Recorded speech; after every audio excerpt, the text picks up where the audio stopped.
Hey, Wargamers. I'm here with Paul Murphy from Forge the Narrative, a fantastic podcast. If you have not checked it out, you certainly should. There will be a link in the description below.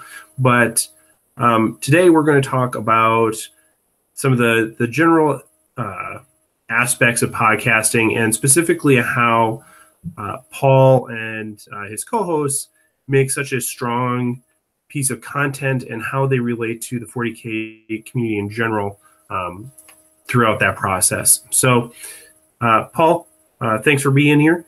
Can you kind of start us from the beginning and tell us a little bit more about what the podcast is, what Forge the Narrative is, how it started, and the general format of the show? Yeah, man. Thanks for having me on. I really appreciate it. We actually publish out to YouTube as well. You can find us in iTunes. We're syndicated on Bowls and all the other big major podcast networks. You could probably find a link to download it, but we also are on YouTube. It's just the audio though. So hopefully, if you're not familiar with it, check it out. You got a great channel too, by the way. I'm noticing up your X-Men. Was that X-Men number 2 up there?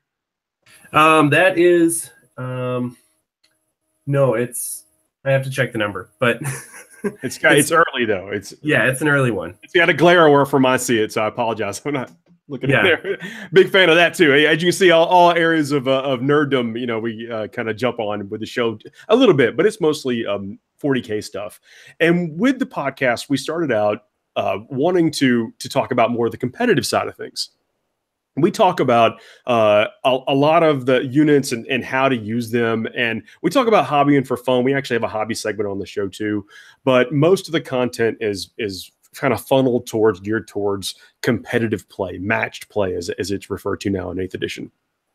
And so that was the whole outset of the premise. Is like, yeah, we know we all do this for fun and stuff, but it's also kind of cool to win every now and then. And so let's talk about some of the more, optimized competitive ways to play.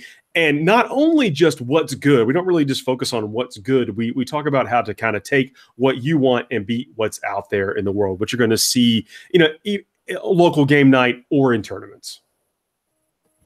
Yeah, awesome.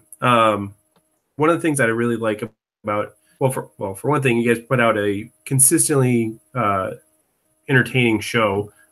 You're always on schedule. Well, if not always on schedule, you're pretty close to being on schedule. It's a weekly show. We're on. I'm about to publish this Saturday. I don't know, the 6th, I guess is what it will be. I'll be publishing episode 221, and that doesn't count the bonus episodes that we do, because we do Black Library author interviews, we do game designer interviews, just talks, just basically kind of just sit and chats with some of these guys, and then we try to make it very conversational, and so like you feel like you're actually hanging out, listening with us, talking with us. Maybe you can't talk. I'm sure I hear people that try to talk, when they're sitting in their car or whatever, but we try to make it easy listening and easy to digest for folks.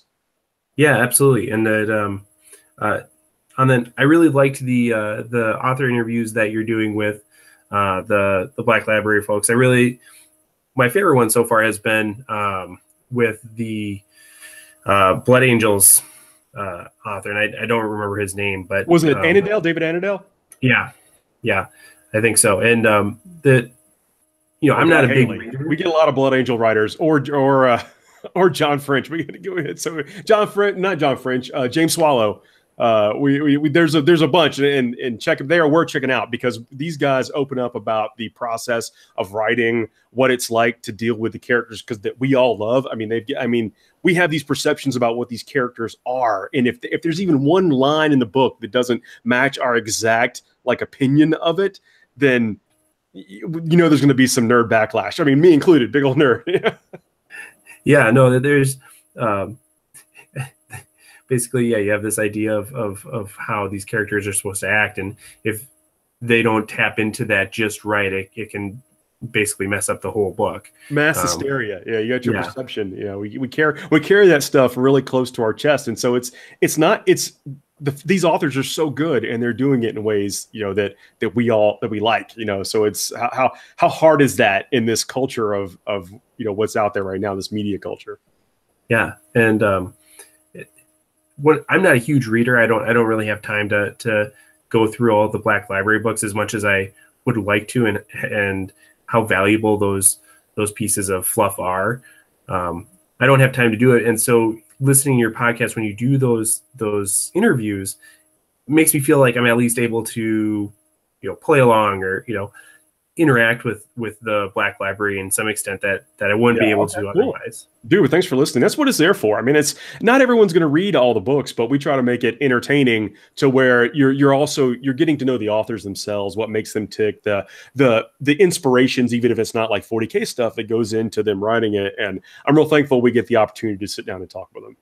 Yeah, and it's nice to kind of see behind the curtain too, to see how the process actually works, and when books are decided on, and how you go from concept to hardcover basically is nice.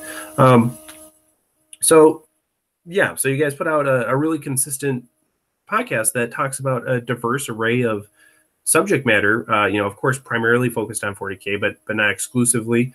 And even within 40K, it's relatively diverse. So I think that's really a strong asset of the podcast, because there are people, well, particularly me, I focus in really hard on a limited set of subjects, and it's really refreshing to have a high quality piece of content that's put out that touches on diverse subjects, and really allows you to experience things that you wouldn't necessarily experience had you not tuned in. So, well, thank you very much. I mean, one of the things we try to focus on is this is completely not 40K related, just not even content necessarily related, but it's audio quality.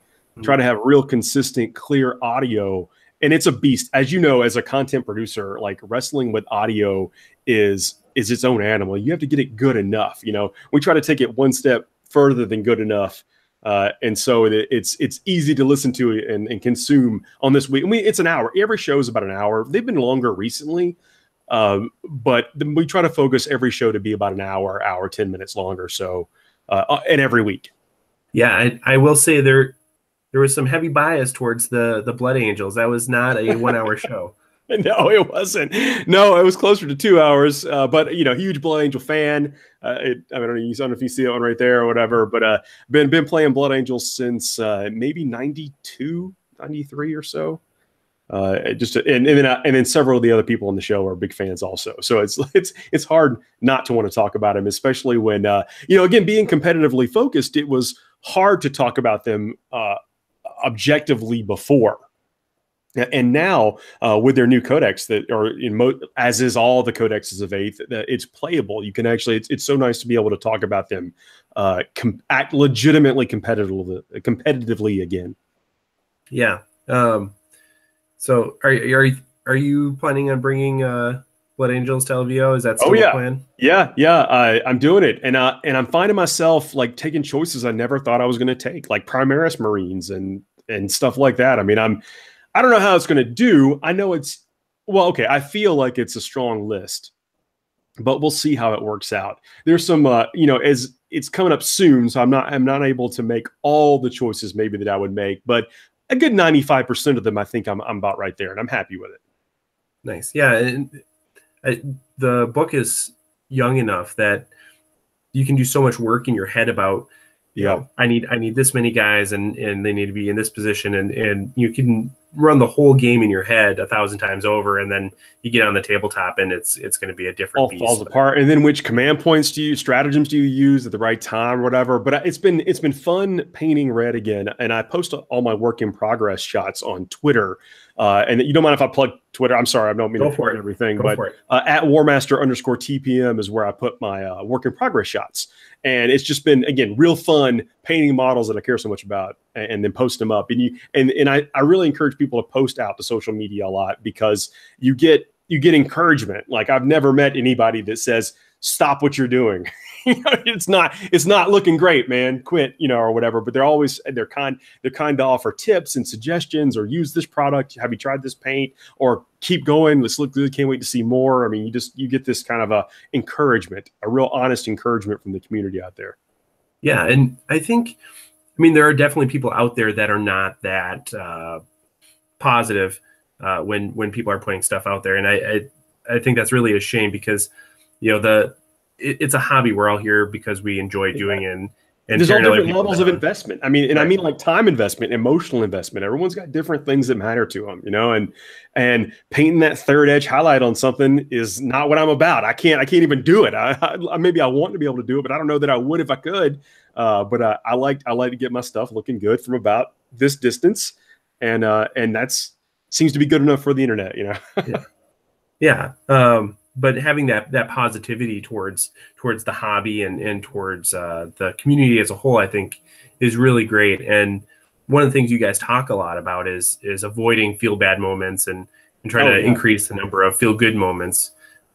And I'm just kind of curious. This is one of the things I want to ask you about is how do you know, in a game setting, you talk about avoiding feel bad moments in terms of mission design and you know, being honest and friendly, but more generally, you know, when it comes to, you know, the hobby or interacting with other people, how do you view your responsibility or your approach to creating feel good moments? Like what, you know, if you had to, do you mean just as a player, or do you mean as someone who runs social media or some type of thing or whatever? I mean, well, I guess both. Either way. You know, what are things people can do to you know, put more positive vibes out there? Well, I mean, you've got to understand that the person across the table, the guy across from the camera here, I mean, we really have the same goal in mind. We want this to be successful. We want our time here to be successful, and that's something you can kind of take with you through anything that you do or whatever, anything that involves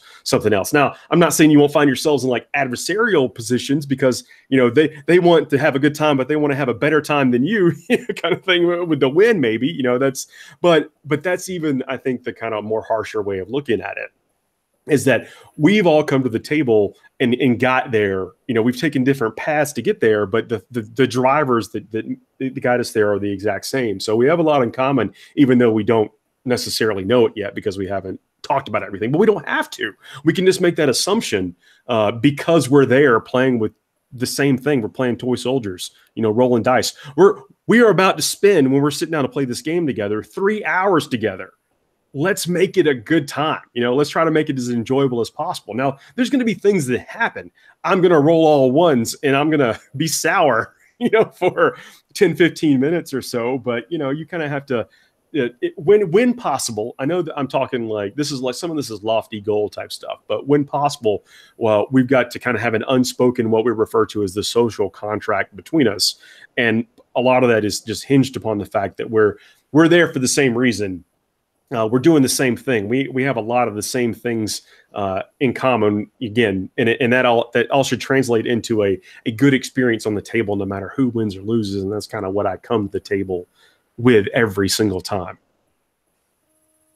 As someone who makes content, you know, you find yourself, you know, you want them to think good about the show. You don't want to give them a bad time because, you know, then they go and say, oh, that Forge the Narrative guy, he's a big jerk, you know, because I killed his favorite model or something. You know, you never know what actually spawns that or whatever. So you have to. It's a tough mix, you know, for on that side of it. But everything is hinged off the fact that.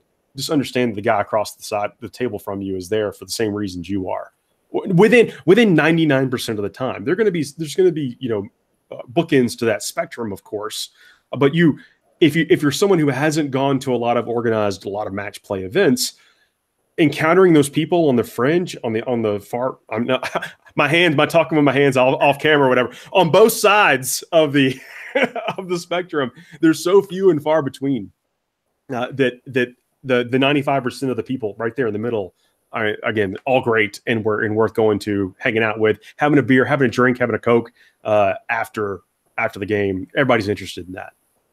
And I think if you take that approach, a lot of people would probably be surprised about the breadth of society that they actually end up encountering. People that they, you know, maybe if you're walking down the street or, you know, if you're at work or something, you would never want to hang out with them. But because you have this one shared interest, you're probably going to end up talking to people, hanging out with people, having a beer with people that you know, you can get. It wouldn't even occur to you to try it, you know. But here you've got this again. You're about to spend 3 hours with them. You know, that's kind of even if you take nothing away from, like, you don't believe the fact that you have anything in common with them. They're an Eldar player and you're an Orc player and you guys are never going to get along.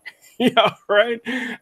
Whatever the case is, you're about to spend 3 hours with them. So, it's in everyone's best interest to make it a good time. That's the first thing whenever I meet anybody, I ask them, elder or orcs. If you say the wrong one, you're dead to me. You're right out. It's a black mark you can never get off. Right. And that applies to not just the game, but our general interactions around the hobby too. So if it's on YouTube or in the forums or whatever, I think having that understanding that we're all here because we want to have a good time and because we're interested in this hobby, we're playing toy soldiers together. I think that's a really important part that sometimes can get lost, especially in the nitty gritty of the internet. So. Oh yeah, absolutely, and it's so different, when you are going there and doing face to face than Facebook groups or chats or message forums or whatever. I know those still exist. It's one of those things to where if we just remember that, and it's easy to forget it it's easy to forget it when you're behind a keyboard, but when you're right there, just keep that as in your mind. And again, I've been traveling to tournaments for 13 years or so at this point, or something like that. When I got to the point in my life where I could travel to tournaments, it was immediately rewarding. So fun. You encounter people, met friends I'll have for life. I mean, it's totally worth it.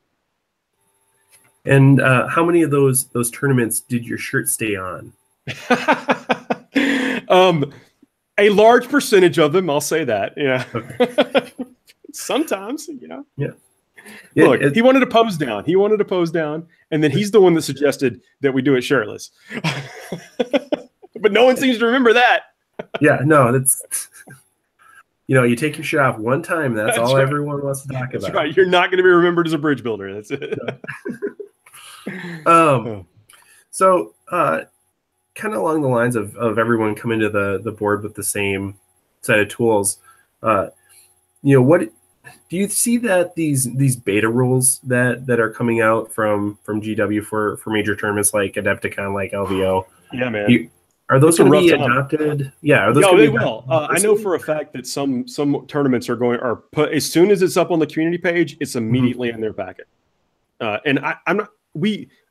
That's not bad either. I mean, when you're running a tournament, you have all the risk. So do whatever you want. I mean, like whatever is good for the people and within your risk tolerance, do it. You've earned it just for the fact that you're organizing an event and putting it on and putting all the effort, because there's so much effort that goes into running these things that nobody likes to talk about it because it's boring, essentially. But there's all the terrain, everything goes into making the experience. It's not just deciding you want to run a tournament and then having everybody show up at your door and have everything be ready. It's not the way it works. So I encourage people to do whatever they want, but I know a lot of people out there are putting these beta rules, these experimental rules, immediately into practice. And we haven't seen a reason not to do that, because everything that's been up there in one of those little, rule book text box or call out boxes or whatever has made its way into a book. And so I don't think they would. Games Workshop has not been putting things out there irresponsibly. I don't think. In 8th edition. Yeah, in 8th edition, right? Yeah, in 8th edition. Now, they're still trying to find their path a little bit. It is choppy waters. If you're a meta chaser, like I am, I chase the meta within the things that I like playing the most, which happens to be a lot of stuff. There's only a couple things I don't play. But it's difficult to keep up because things are, moving up and down and stuff. And so I don't envy people that are having to do that, but I don't think we're going to be in that place for very long. I think that come March, April, or whatever, everything's going to be out. All the major FAQs are going to be, all the rule books, all the books are going to come out. All the FAQs are going to happen. And then we're all going to be playing 40K with the perception that we're all playing with a similarly completed set of rules. So as far as, I guess the question you had, or that you asked me was, do I think the experimental rules and all the facts, is that maybe an extension or whatever, are good for the game? I think they are, because we'll get there. Yeah, I definitely think they're good for the game. One thing that, I mean, what's the point of beta rules if they're just going to be official right away, though? It's their release schedule. I mean, Yeah. they've got to put out a book, and the book is scheduled because, look, they're a company. I mean, they've got this, they already know. I mean, they know when that book is coming out. I mean, I don't know, but they know because it's on their timeline, their product release schedule.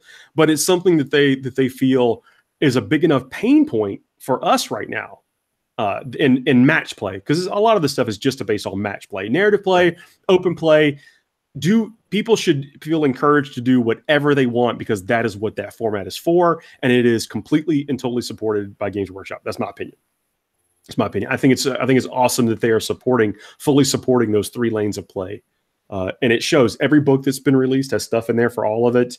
Now, again, being a tournament player, I immediately flip right to the match play and ignore half that other stuff. But it's beautiful that it's there for me. So they know when that's coming out, but it's a big enough pain point for the community that they want to put it out there because they think it's going to help. I'm not saying that they're being overly nice or altruistic or anything, but that's something that I think that the community wants to see because they want to know that the mothership is engaged.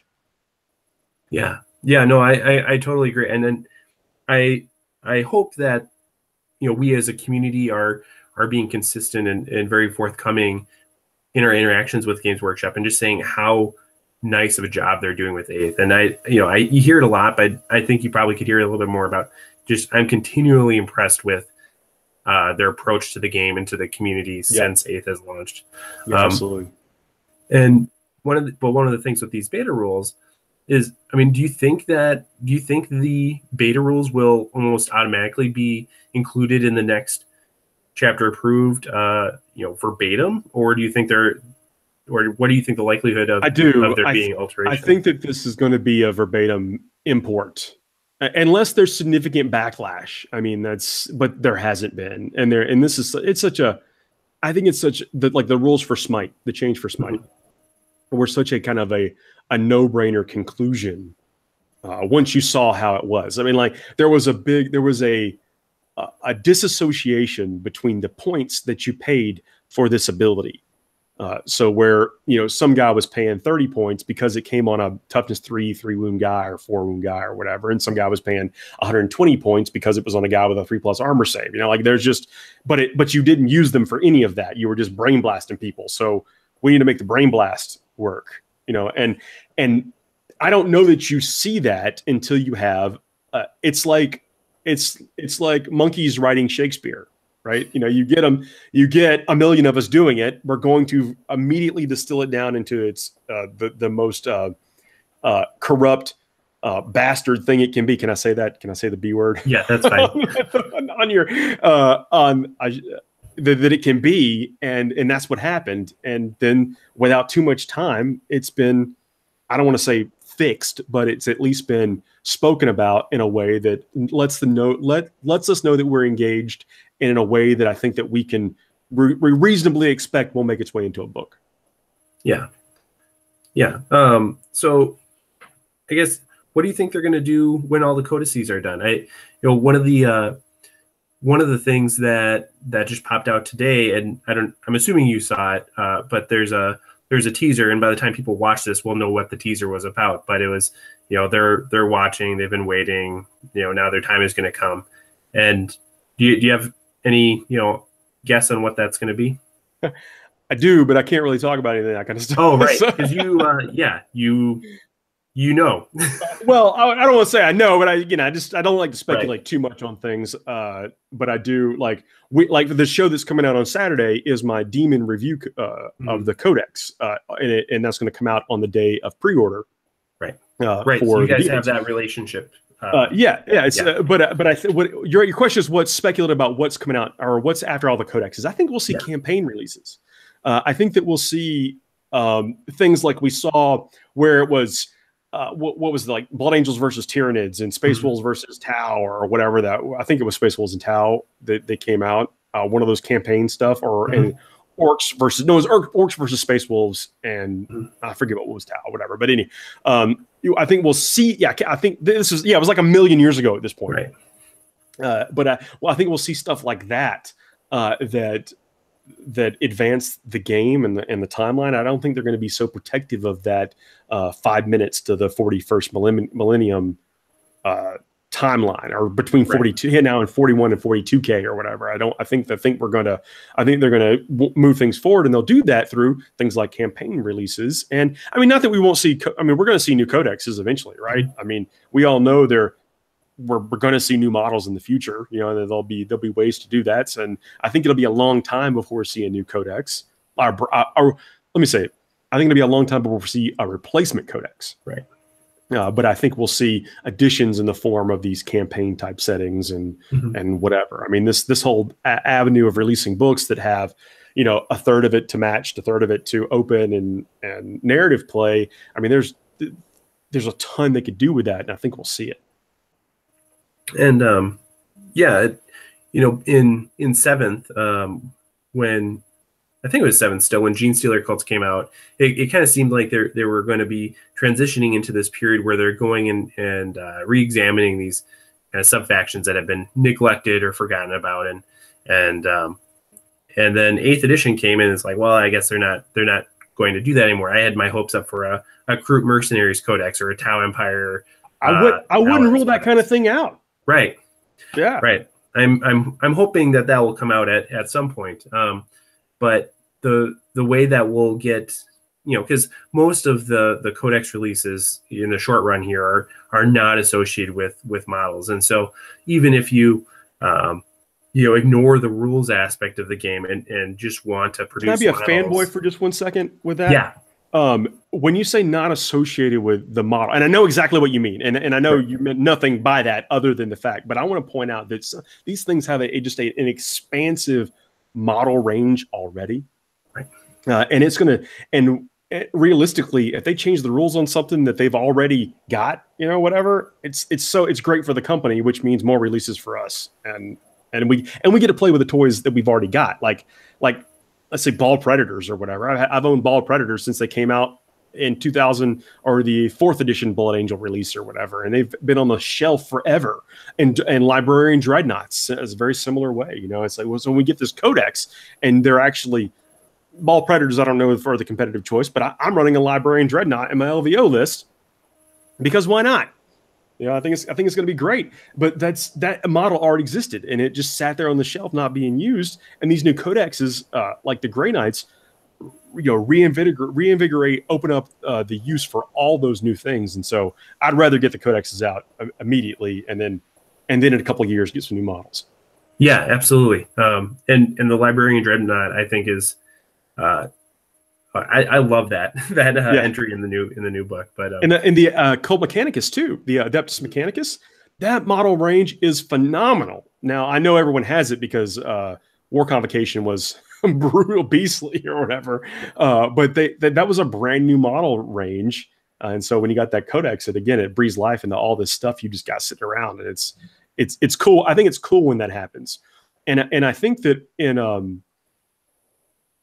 I think it was accidental in some cases before, like when the Eldar Codex came out and the Wave Serpents were so good.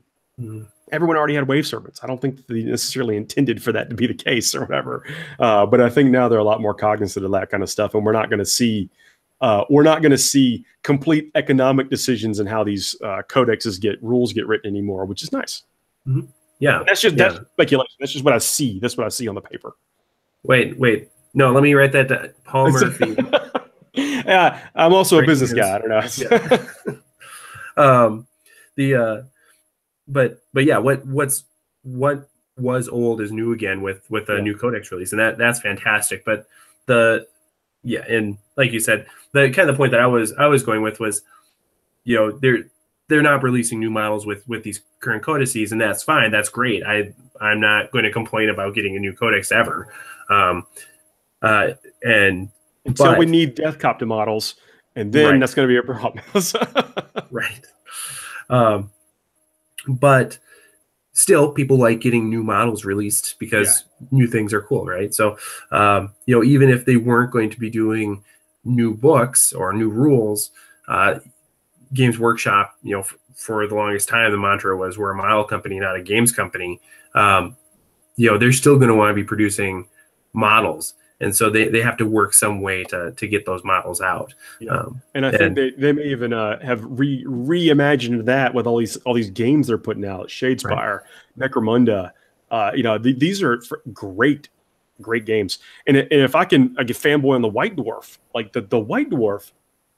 Do you subscribe to the White Dwarf or pick up the White Dwarf or see it or whatever? I pick it up physically. But yeah, it is awesome. The detail, what they've done with that magazine, the paint splatters, whereas before the paint tutorials were freaking horrible. They skipped steps. It was like you'd see like, this is how you paint an Ultramarine or whatever. And it'd be so obvious that like step 1 and step 2, there was like 9 steps in between that or whatever. They don't do that anymore. There are multiple paint articles in every single White Dwarf, and it's given them a vehicle to do, I think, some cool things. And I'm willing to bet we'll see more rules and stuff filter their way out as time goes by in the White Dwarfs as well. Yeah, one of the one of the questions that people ask me is, once the codices come out, or what is the future of Games Workshop? Is this sustainable? This is basically like I feel like it's a new golden age for the company, and what are they going to do right now? They have their course set and it's very apparent what they're going to do, but after that, that's kind of the real test. And I think they have lots of different options, and I think it seems like they have plenty of material that they could generate and continue this really prosperous period of 40K hobbying. But with the books being, we talked about the books before, where the books, like the novels, the Black Library books being as successful as they are, and those authors just being such great content producers or whatever. I mean, they have the well is not dry for their ideas, for Games Workshop's ideas. That's all I'm saying. And then even if it were to like temporarily go that way, they've got an army of, and I say army, what is it? The 12 guys we know about that write the Black Library novels, and the people that you wouldn't even suspect behind the scenes, at the Games Workshop home base writing all the Codex stuff. They're nowhere near out of ideas yet, I don't think. Yeah, no, that's yeah, I'm still pulling for that Crew Mercenaries Codex, so we'll see. But I wouldn't rule it out. I mean, again, I wouldn't. I mean, who knows? Forge World still makes some of those big things, don't they? The crew. No, they discontinued the Narlox, and they're not. Maybe you should rule it out. yeah. But I do have my old White Dwarf from the time when that chapter approved was actually released. So that's one of the few White Dwarfs that I actually didn't give away or recycle. Those crew bits are awesome. There's so many bits on that sprue. Now remember, this is a 20-year-old kit or whatever at this point. I mean, 15-year-old kit. Yeah, 15. Yeah, it's but the bits on that sprue, like all the racks of ribs and the little sacks of meat or whatever, they go great if you're making anything gnarly or grisly. Like I have some Death Guard that have probably more Kroot bits that have even been on Kroot, like an army, or at least a couple of Kroot squads, because I mean, they're just great parts to spread around to other miniatures. Yeah, I don't think that many Kroot models actually have that many of the bits on them, because for the most part, when people bought a ton of Kroot is when you would spam them, and you're like, I don't got time to make 60 easy, without having to put all, like, I don't put grenades on Marines either. I don't blame you. Right. But if you're looking to spruce up some of your other figures and you don't want to put them you don't want to put an extra couple of bits on a 9-point model, a 6-point model or whatever. Right. But it looks great on a Plague Marine or a Death Guard tank or something. Yeah. You can definitely tell the difference between my Kroot that I built when the kit first came out and I was super excited about it, and the Kroot that I built in 6th edition, when it's just like, all right, let's move on.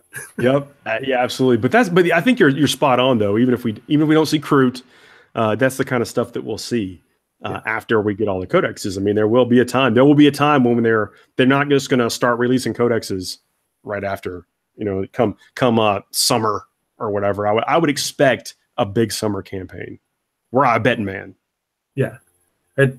the real question is, do we see Crew Codex or Plastic Sisters first? And I don't know. That Primaris Sisters of Battle would just be Space Marines with different heads. Yeah. You could do that yourself. Yep. Well, people talk about, there's a lot of interest in making female Tau models. It's like, well, you can go for kind of the Wargame exclusive approach, which I think they make fantastic models, but they are a different aesthetic from the mainline Citadel range. And if you were to stay, consistent with the mainline Citadel range, half your fire warriors that you already have, they could be female. You don't know, because male and female Tau are very similar. It's the word. I mean, armor, protective armor. It needs to, right? Whatever.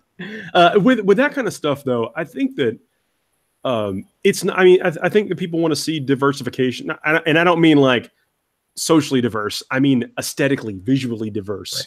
Across their army and whatever. I think some of those bits and shaking them up and doing your own conversions and that kind of stuff is what you should be doing, because again, you're the one that has to spend all the time with the models, and you want them to, you want them to look a little bit different. I know that on my Death Company, I put Catachan arms on some of them.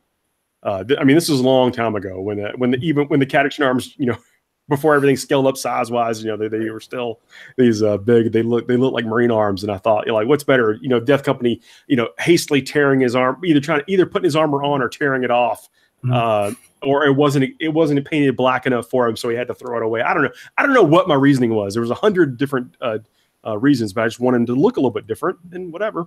More power to people that do that. Yeah, absolutely. So what I guess. Along those lines, and this is kind of the last thing that I wanted to talk about was, what do you think?